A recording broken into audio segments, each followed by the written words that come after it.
हुस्न शनास में और हुस्न परस्त में हमेशा से फ़र्क हुआ करता है। कहा जाता है कि हुस्न परस्त कोई भी हो सकता है, लेकिन हुस्न शनास होना हर किसी के बस की बात नहीं है। और बात यह भी है कि हुस्न का जो ताल्लुक़ है वो किसी भी तरह ज़ाहिरी खूबसूरती से हरगिज़ नहीं हुआ करता, बल्कि हुस्न का ताल्लुक़ इंसान की अंदरूनी खूबसूरती से है।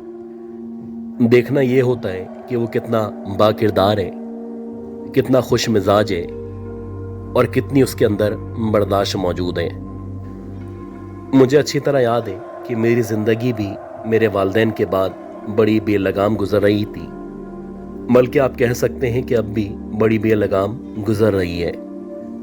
जैसे जैसे मैं बड़ा हो रहा था और मुझे एहसास हो रहा था कि इस दुनिया में मेरे वालिदैन मौजूद नहीं हैं, तो मैं मुख्तलिफ बहाने तलाश करता, मुख्तलिफ तरीके ईजाद करता कि अपने दिमाग को, अपने दिल को डाइवर्ट कर सकूं। मुख्तलिफ कोर्सेस करता, मुख्तलिफ जगह जॉब करता और बिलाखिर एक वक्त ऐसा आ चुका था कि मैं बारी बारी मुख्तलिफ मुल्कों में जाना शुरू हो गया। जैसे जैसे टाइम गुजर रहा था, मैंने तकरीबन 10 ममालिक का विज़िट कर लिया था और तकरीबन हर मुल्क में काफ़ी टाइम मैं स्पेंड कर चुका था। बिलाखिर दुनिया जहां से घूमने के बाद इस्तांबुल एक ऐसी जगह थी जो मेरे लिए सबसे बेहतर लगती थी। जब मैं इस्तांबुल में पहली दफ़ा आया था तो इस इस्तांबुल को देख के, इसके कुदरती मनाजिर को देख के मैं इस पे फिदा हो चुका था। कुछ चीज़ें छोड़ के तकरीबन सभी इस्तांबुल के अंदर अच्छा हुआ करता था। खैर, जब मैं इस्तांबुल में आया तो मेरा प्लान यही था कि मैं यहाँ पे आके जॉब तलाश करूँगा, कोशिश करूँगा अपने आप को यहाँ पे रोक सकूँ, कोई काम कर सकूँ और अगर हो सके तो वर्क परमिट हासिल कर सकूँ। खैर, जैसे जैसे मैं प्लान कर रहा था वैसे वैसे चीज़ें चलती चली जा रही थी। जब भी आप किसी नए मुल्क में जाया करते हैं या वहाँ पे सेटल होने की कोशिश करते हैं तो सबसे पहला जो इशू हुआ करता है वो इशू रिहाइश का हुआ करता है। इस्तांबुल के अंदर जो मकानात मौजूद थे, आप उनको आसान अल्फाज में 240 या 300 गज का मकान कह सकते हैं। लेकिन जो सबसे अजीब बात थी, यहाँ पे जो मकानात थे वो 4+1 हुआ करते थे और इसके साथ साथ बेसमेंट भी मौजूद हुआ करती थी। ये जो पूरा एक हिस्सा था ये एक फैमिली के लिए नहीं था, बल्कि इसको भी 2 हिस्सों में तकसीम किया जाता था। खैर, काफ़ी कोशिशों के बाद एसएन यूर्ट के अंदर मुझे एक घर मिला जो कि 4थे माले पे मौजूद था और मुझ अकेले के लिए ना सिर्फ काफ़ी था बल्कि काफ़ी से ज़्यादा था। अब क्योंकि वहाँ पे सर्दियाँ बहुत ज़्यादा हुआ करती थीं, फ़ैन वहाँ पे नहीं हुआ करते थे और आप समझ लें इसी का तो नामो निशानी मौजूद नहीं था। तो वहाँ पे बहुत ज़्यादा खामोशी हुआ करती थी, यानी कि आप घर के अंदर मौजूद हो, घर से बाहर मौजूद हो, तो एक अजीब सा सुकून था या पुरअसरार खामोशी थी जो हर वक्त वहाँ पे मौजूद हुआ करती थी। अब जब से मैं अपने उस अपार्टमेंट में या अपने घर में शिफ्ट हुआ था तो मुझे अपने सराउंडेड का, अपने नेबर्स का, अपने साथ वालों का कुछ भी पता नहीं था। खैर, शुरू के जो 3-4 दिन थे वो लोगों को जानने के लिए, हेलो हाय करने के लिए या उनके बारे में एटलीस्ट इन्फॉर्मेशन लेने के लिए काफ़ी थे। तो वैसे ही मेरा वहाँ पे शिफ्ट हुए हुए 4था दिन था और रात के तकरीबन 11:30-12 बजे का टाइम था। आप कह सकते हैं कि तुर्की में आधी रात हो चुकी थी। खैर, मैं जैसे ही स्टेयर्स से होता हुआ ऊपर की तरफ आया और जैसे ही मैं अपने गेट को खोलने वाला था तो मुझे एकदम से अपनी बैक साइड पे यानी पीछे की तरफ से कोई मूवमेंट महसूस हुई। अब जैसे ही मुझे मूवमेंट महसूस हुई तो मैंने एकदम से पलट के देखा। मेरे जो बिल्कुल सामने वाला अपार्टमेंट था या जिसका डोर मेरे डोर के बिल्कुल सामने मौजूद था, मैंने देखा कि वहाँ पे एक लड़की खड़ी हुई है जो बज़ाहिर देखने से तरकिश लग रही है और उसकी बिल्कुल ग्रीन आइज़ हैं। वो जिस तरह से खड़ी हुई थी या जिस तरह से मुझे देख के मुस्कुरा रही थी, ये कम से कम मेरी समझ से बाहर था।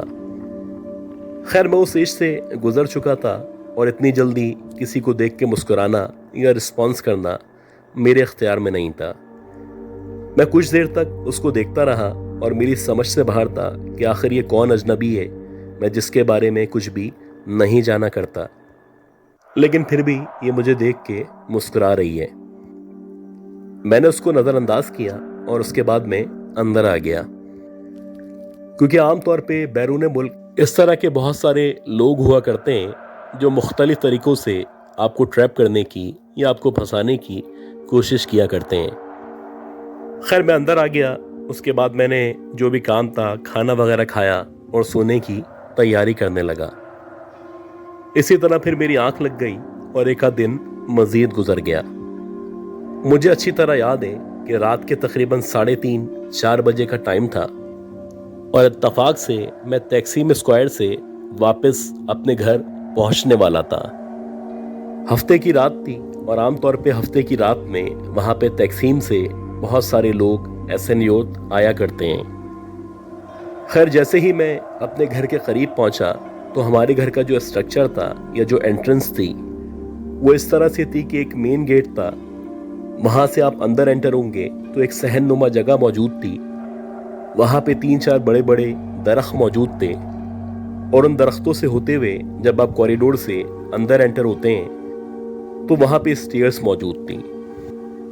बहरहाल, जैसे ही मैं मेन गेट से अंदर आया और सहन की तरफ एंटर हुआ तो मुझे ऐसा लगा कि जो सीधे हाथ पे दरख्त मौजूद है उस दरख्त के नीचे कोई बैठा हुआ है, और जो भी दरख्त के नीचे बैठा हुआ है उसने अपने सर को अपने घुटनों के दरमियान ना सिर्फ रखा हुआ है बल्कि ऐसा लग रहा है जैसे वो रो रहा है।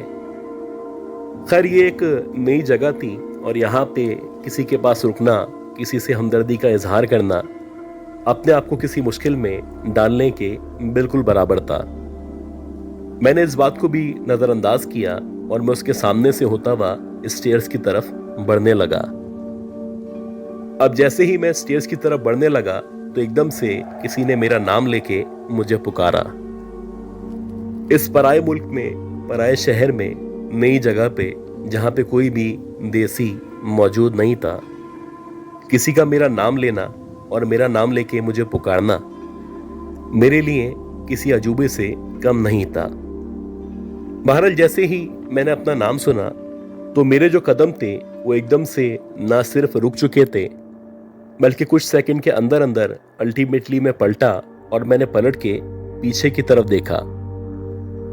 मैंने देखा कि वही लड़की जो मेरे अपार्टमेंट के सामने वाले अपार्टमेंट में उस दिन नजर आई थी, वही पेड़ के नीचे बैठी भी है और उसने सफेद कलर का लिबास पहन रखा है।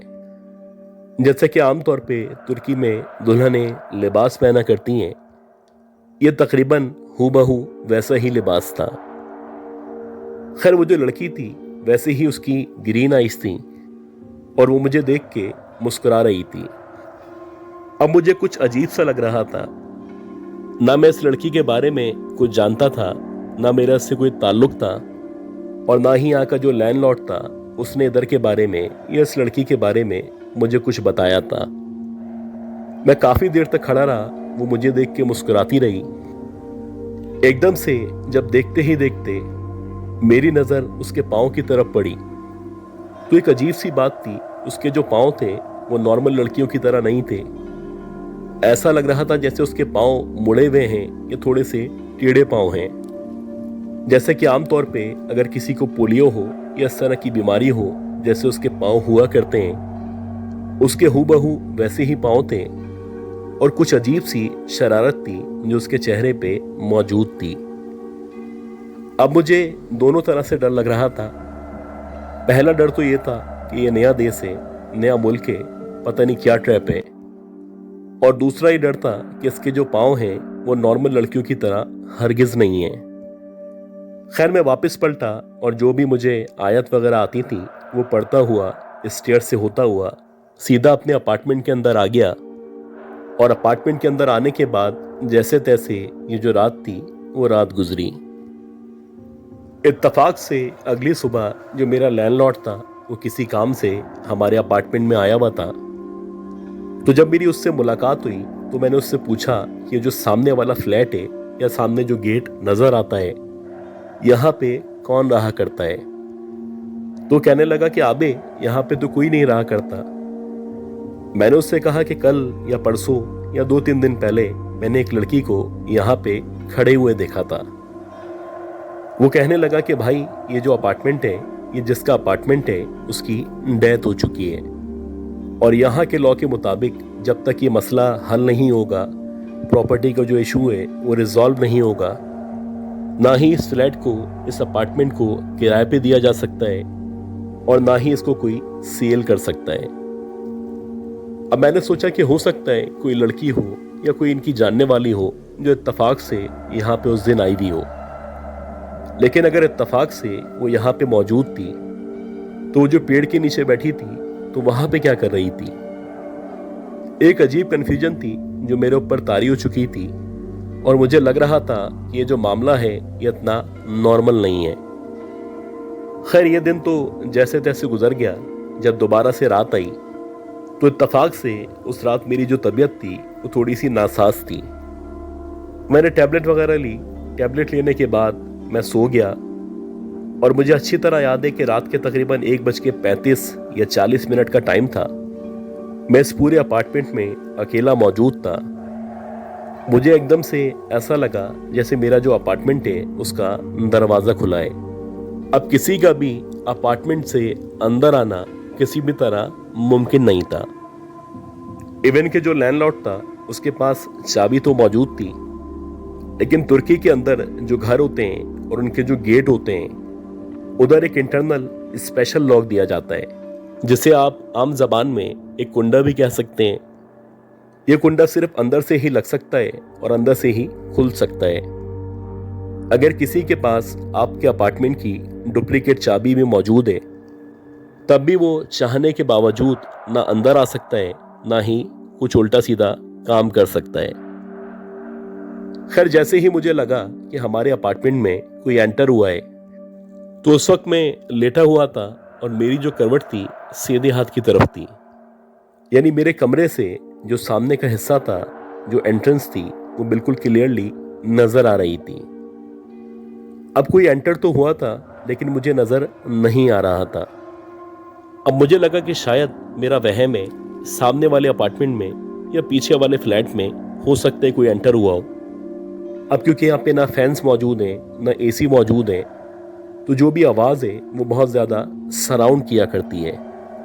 खैर मैंने दोबारा से आंखें बंद की और दोबारा से सोने की कोशिश करने लगा। अब जैसे ही मैंने दोबारा से आंखें बंद की तो मुझे वॉश बेसिन के खुलने की या टैप खुलने की आवाज़ आई।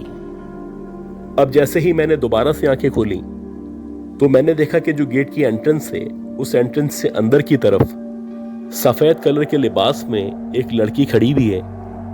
उसके हाथ में एक कैंडल मौजूद है और उसने अपने मुंह के आगे नकाब डाल रखा है। जैसे कि हमारे मुल्कों में, इंडिया पाकिस्तान में नकाब हुआ करते हैं, वहाँ पे इस तरह के नकाब नहीं हुआ करते। वहाँ पे आप समझ लें एक टिश्यू की तरह का कपड़ा हुआ करता है, वो अपने चेहरे के आगे डाला जाता है, यानी कि वो सी थ्रू होता है। और अगर किसी ने इस तरह का नकाब इस्तेमाल किया है तो आपको उसका जो चेहरा है वो मुकम्मल तौर पे नजर आया करता है। खैर जैसे ही मैंने उस लड़की के चेहरे पे या उसकी आंखों पे गौर किया तो ये देख के मेरे होश उड़ गए कि ये वही लड़की थी जिसको मैं पहले 2 दफ़ा सामने वाले अपार्टमेंट में या नीचे दरख्त के नीचे बैठे हुए देख चुका था। इस सी थ्रू नकाब के जरिए उसकी जो ग्रीन आइज थी मुझे मुकम्मल तौर पे नजर आ रही थी और एक अजीब से अंदाज से वो इस कैंडल को लेके आगे बढ़ती चली जा रही थी। जैसे जैसे वो मजीद आगे बढ़ रही थी वैसे वैसे मेरे खौफ में इजाफा होता चला जा रहा था और अब मुझे यकीन हो चला था कि मेरा बचना नामुमकिन है। खैर अल्लाह का शुक्र है कि मुझे जो भी आयतल कुर्सी वगैरह आती थी मैंने उसकी ज़ोर ज़ोर से तिलावत शुरू कर दी। अब जैसे ही मैंने आयतल कुर्सी की तिलावत शुरू की तो वो जो लड़की थी एकदम से चलते चलते रुक गई। इसी दौरानिये में मैंने जो सूरह बकरा की आखिरी 2 आयतें उनके बारे में सुन रखा था और अल्लाह का शुक्र है कि वो भी मुझे ज़बानी याद थी, तो मैंने उनकी भी तिलावत शुरू कर दी। जैसे जैसे मैं रिसाइटेशन कर रहा था वैसे वैसे वो जो लड़की थी, ऐसा लग रहा था कि उसके चेहरे पे गुस्सा या गैज़ो गज़ब आता चला जा रहा है। कुछ देर तक वो लड़की वहीं पे खड़ी रही, फिर देखते ही देखते सामने सीधे हाथ पे जो किचन मौजूद था उस तरफ गई और वॉशरूम की तरफ जाके गायब हो गई। अब ये जो वाकया था ये मुझे हिला देने के लिए या मुझे डरा देने के लिए ना सिर्फ काफ़ी था, बल्कि इस बात की निशानदही कर रहा था कि जितना जल्दी हो सकता है मैं इस जगह से किसी दूसरे अपार्टमेंट में या दूसरे घर में शिफ्ट हो जाऊं। जैसे तैसे ये जो रात थी मैंने वहाँ पे स्पेंड की और अगले दिन से मैंने नए अपार्टमेंट की तलाश शुरू कर दी। अल्लाह का शुक्र है कि काफ़ी जद्दोजहद के बाद मुझे एक नए अपार्टमेंट का पता चला जो कि बहुत ही करीब मौजूद था। और अल्लाह का शुक्र है कि वो जो लैंडलॉर्ड था उसने भी ना सिर्फ मेरे साथ कोऑपरेट किया, बल्कि जो भी एडवांस मैंने उसको दिया था वो सारा का सारा एडवांस उसने मुझे वापस कर दिया। उसके बाद भी अक्सर मेरा गुजर उस अपार्टमेंट से या उस बिल्डिंग के सामने से हुआ करता था जिस बिल्डिंग में या जिस अपार्टमेंट में मैंने इस्तांबुल के अंदर अपनी इब्तदाई 7 रातें गुजारी थी।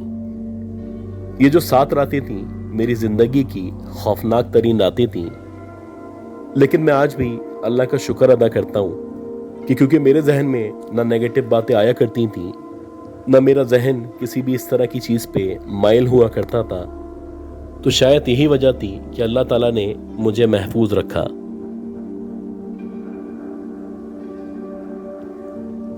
इसी तरह कुछ मज़ीद टाइम गुजरा और मुझे अच्छी तरह याद है कि 2021 जून का महीना चल रहा था और जहाँ पे मैं रहा करता था वहाँ पे करीबो जवार में बहुत सारे अपार्टमेंट ज़ेर तामीर थे। तो एक अपार्टमेंट था, उसका नाम मुझे अभी याद नहीं आ रहा। तो मेरे दोस्त बताया करते थे कि ये जो अपार्टमेंट है ये बड़ा हॉन्टेड अपार्टमेंट है, इसको सालों से तामीर करने की कोशिश की जा रही है, ना ही इसकी तामीर मुकम्मल होती है, ना ही यहाँ पे मजदूर आके काम कर पाते हैं और ना ही यहाँ पे कोई बुकिंग हो पाती है।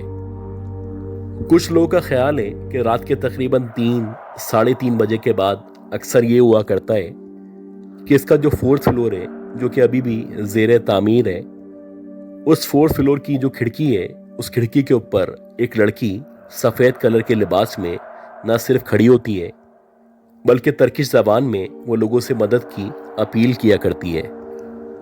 अक्सर लोग जो यहाँ से गुजर रहे होते हैं जिनको इस बिल्डिंग के बारे में या इसके बारे में मालूम नहीं हुआ करता, तो वहाँ पे रुकते हैं, उससे पूछते हैं कि आपको किस किस्म की मदद की ज़रूरत है। वो लड़की मुख्तलिफ तरीक़ों से ट्रैप करके इन लोगों को ना सिर्फ ऊपर बुलाने की कोशिश करती है, जब ये लोग ऊपर जाते हैं तो वहाँ पे कोई भी मौजूद नहीं हुआ करता। इसी तरह एक ड्राइवर था जो कि टैक्सी ड्राइवर था और वो एक सवारी को छोड़ने के लिए इसी गली में इसी बिल्डिंग के सामने आके रुका था। अब जब टैक्सी ड्राइवर उतरा, उसने अपना फेयर वगैरह लिया तो वो अगली राइड का वेट कर रहा था। ये जो सवारी थी जो टैक्सी से उतरी थी ये ऑलरेडी अपने घर के अंदर ना सिर्फ जा चुकी थी बल्कि इस पूरे रोड पे, पूरी स्ट्रीट पे ये टैक्सी ड्राइवर अकेले मौजूद था। ये बताते हैं कि अभी मुझे वहाँ पे खड़े हुए 5 या 7 मिनट गुजरे होंगे कि मुझे ऐसा लगा कि कोई औरत है जो सामने अंडर कंस्ट्रक्शन बिल्डिंग में खड़ी हुई है और ना सिर्फ खड़ी हुई है बल्कि ज़ोर ज़ोर से चीखें मार रही है।